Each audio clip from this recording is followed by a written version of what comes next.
আসসালামু আলাইকুম। ওয়ালাইকুম আসসালাম। এইটা মিলিদের বাসা না? জি। কিরে, কে আসছে রে? আপনি কে ভাই? আমি আমি আজগর আলী, কলেজে পড়াই। মিলির সাথে কি দেখা করতে পারি? তো মিলির সাথে কি? আমি রঞ্জুর। আপনি রঞ্জুর বাবা? এখানে আসার সাহস হলো কেমন আপনার? ভাই, আমাকে ওর সাথে 2 মিনিট কথা বলতে দিন। উনি কে? রঞ্জুর বাবা। আপনি এখানে আসছেন কেন? আমাদের উচিত ছিল আপনার ছেলের সাথে আপনাকেও পুলিশে ধরিয়ে দেওয়া। যান এখান থেকে। আমাকে 1 মিনিট ওর সাথে কথা বলতে দিন। প্লিজ, আপনি আর এখানে কোনো সিন ক্রিয়েট করবেন না। আপনি যান, চলে যান এখান থেকে।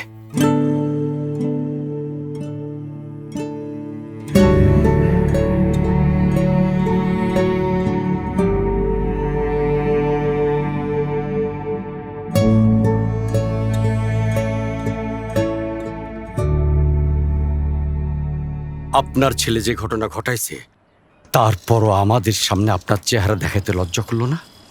30 বছর ধরে ব্যবসা করতেছি, হাজার হাজার লোক দেখছি আমি, কিন্তু আপনার মতো এমন নির্লজ্জ লোক আমি একজনও দেখি নাই।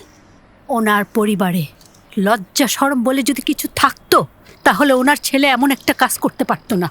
সন্তান যদি মানুষই করতে না পারবেন, তাহলে জন্ম দিতে গেছিলেন কেন? কেন আসছেন আপনি এখানে?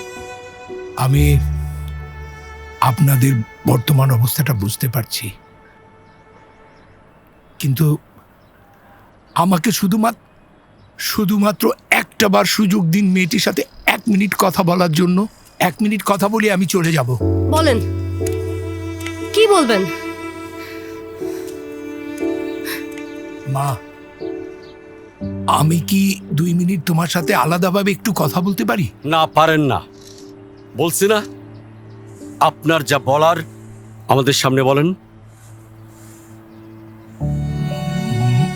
মা,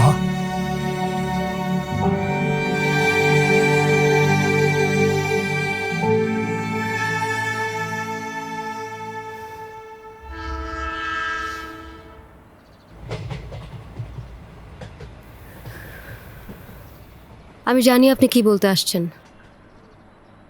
আপনাকে আর কষ্ট করে কিছু বলতে হবে না।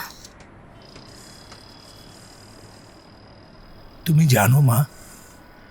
জি, জানি। এটাই তো বলবেন? আপনার ছেলে খুব ভালো একটা ছেলে ছিল, খারাপ ছেলে পেলের পাল্লায় পড়ে খারাপ হয়ে গেছে। রেপটা সে আমাকে ইচ্ছা করে করে নাই, ভুল করে হয়ে গেছে। আমার ফেক ছবিগুলো সে ইন্টারনেটে ভুল করে ছড়াই ফেলছে। কোনো কিছুই সে ইচ্ছা করে করে নাই, সব ভুল করে করছে, তাই না? আর এখন আপনি আসছেন তার হয়ে আমার কাছে মাফ চাইতে। আমি যাতে আপনার সুপুত্রকে মাফ করে দিয়ে কেসটা তুলে নেই, না হলে তোর জীবনটা নষ্ট হয়ে যাবে। সেটা তো হইতে দেয়া যাবে না, ঠিক না? এগুলাই তো বলতে আসছেন, নাকি আরো কোনো কিছু বলার আছে আপনার? মিটমাট করতে আসছেন? ক্ষতিপূরণের টাকা নিয়ে আসছেন? কত টাকা আনছেন? আপনার ছেলে তো অনেক চেনা জানা। আমি যদি কেস না তুলে নেই, তাহলে আমার ঝামেলা হবে, আমার ফ্যামিলির ঝামেলা হবে, আমার ফ্যামিলি আর সমাজে মুখ দেখাইতে পারবে না। এইসবই তো বলতে আসছেন। না মা, আমি এসব কিছুই তোমার কাছে বলতে আসিনি। তাহলে আর কি বলতে আসছেন? তোমার একটা কথা ঠিক, আমি ক্ষমা চাইতে এসেছি, কিন্তু রঞ্জুর হয়ে না, নিজের হয়ে। এই নাটকগুলো করে তো আর লাভ হবে না। আপনি আর আপনার ছেলে কেউই ক্ষমা পাওয়ার যোগ্য না। মাগো, ভুল বুঝো না। রঞ্জু যা করছে, আমি চাই তার সবচেয়ে কঠিন বিচার হোক তার। আমি কোনোভাবেই চাই না ও এর থেকে ছাড়া পাক। তোমার কাছে আমার একটা অনুরোধ আছে, সামনে যাই হোক, যত বাধাই আসুক, তুমি কেসটা তুলে নিও না। আমি জানি চারিপাশ থেকে তোমার উপর অনেক চাপ আছে, কিন্তু তুমি তুমি তুমি তুমি মাথা নিচু করবে না।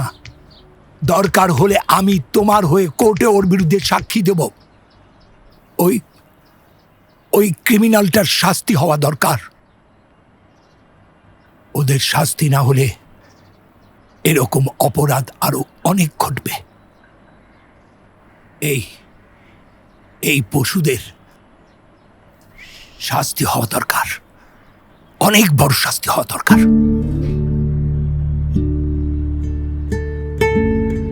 আপনি ওর বাবা হয়ে এসব বলছেন? তুমি আবারও ভুল করলে মা। আমি রঞ্জুর বাবা না। তাহলে আপনি কে? আমি রঞ্জুকে জন্ম দিয়েছি, এটা ঠিক,